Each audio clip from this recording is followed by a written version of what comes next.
Hello, in this video I want to show you how to get Acacia Wood in Skull and Bones.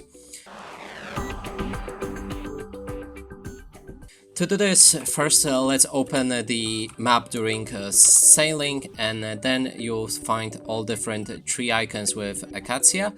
Then approach one of them and you should be able to find the wood floating around the water.